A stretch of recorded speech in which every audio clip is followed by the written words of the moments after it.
রাষ্ট্রপতি নির্বাচনে ভোট না দেওয়ার কারণ নিয়ে স্পষ্ট বক্তব্য দিয়েছেন স্বতন্ত্র সংসদ সদস্য ব্যারিস্টার প্রবীণ ফারানা। এই নির্বাচনকে অর্থহীন ও প্রহসন বলে আখ্যা দিয়েছেন তিনি। তিনি বলেন, প্রধান তিনটি কারণে তিনি এই নির্বাচনে অংশ নেননি। প্রথমত, নির্বাচনে কোনো অনিশ্চয়তা ছিল না এবং ভোটের ফলাফল আগে থেকেই সবার জানা ছিল, তাই এটিকে তিনি নির্বাচন না বলে মনোনয়ন বলতে চান।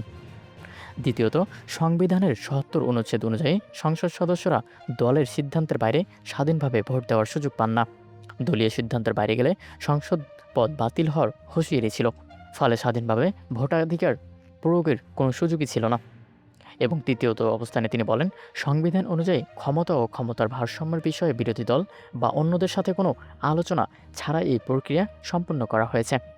কোনো ধরনের বিতর্কর অংশ হতে না চাওয়াই ছিল তার ভোট না দেওয়ার মূল কারণ। তবে নির্বাচন শেষে বিজয়ী প্রার্থীকে অভিনন্দন জানাতে ভুলেননি তিনি।